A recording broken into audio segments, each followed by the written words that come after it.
Une météorite insoupçonnée, la métamorphose d'un papillon monarque et un espoir contre la migraine. Bonjour à tous, voici votre concentré d'actualité scientifique pour ce 7 octobre. La différence entre l'homme des cavernes et nous, c'est le résultat de la science. Et ce n'est pas une opinion, c'est de la science. Notre monde n'est pas si moche. Le sang jeune pourrait-il être un élixir de jouvence ? C'est ce que suggère la société américaine Ambrosia, et elle entend bien le prouver. Elle a réalisé plusieurs essais cliniques consistant à injecter du sang de jeunes individus chez des adultes plus âgés, afin de combattre les symptômes du vieillissement. Elle espère maintenant aller plus loin, en ouvrant une clinique à New York pour commercialiser son traitement expérimental. Les trafics d'animaux sont malheureusement loin de décliner. Pour preuve, la saisie que viennent de réaliser les douanes vietnamiennes. Elles ont découvert plus de 8 tonnes d'ivoire et d'écailles de pangolin, dissimulées dans un bateau en provenance du Nigeria. C'est la prise la plus importante réalisée ces dernières années. 805 kg d'écailles et 193 kg d'ivoire avaient déjà été saisis la semaine précédente. Le caillou était bien plus précieux qu'il ne paraissait. Dans le Michigan, un homme a utilisé pendant près de 30 ans une pierre de 10 kg comme qu'elle porte, avant de la faire expertiser par un spécialiste et de découvrir qu'il s'agissait en réalité d'une météorite, d'une valeur de 100 000 $. Constituée de fer et de nickel, c'est la 6e plus grosse découverte au Michigan. Un photographe a capturé un remarquable time-lapse qui dévoile la métamorphose d'un papillon monarque.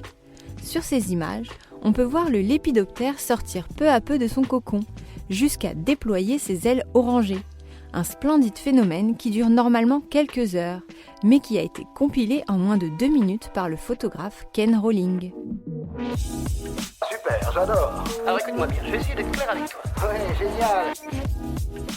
Une étude pilote pourrait offrir un nouvel espoir aux personnes souffrant de migraines, celui de soigner leurs maux de tête sans utiliser de médicaments.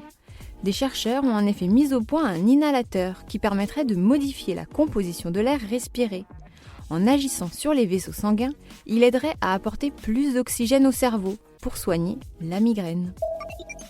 En Suède, une petite fille de 8 ans a fait une précieuse découverte. Alors qu'elle jouait dans un lac avec sa famille, elle est tombée sur une épée qui aurait au moins 1000 ans.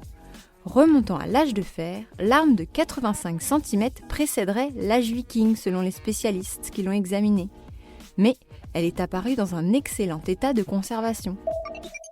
Pourquoi les huskies ont-ils les yeux bleus ? Des chercheurs ont résolu une partie du mystère. Une analyse ADN menée sur plus de 6000 chiens a révélé que ce caractère serait fortement associé au chromosome 18. Plus précisément, à la duplication d'une région de ce chromosome, située près d'un gène appelé ALX4 et impliqué dans le développement des yeux.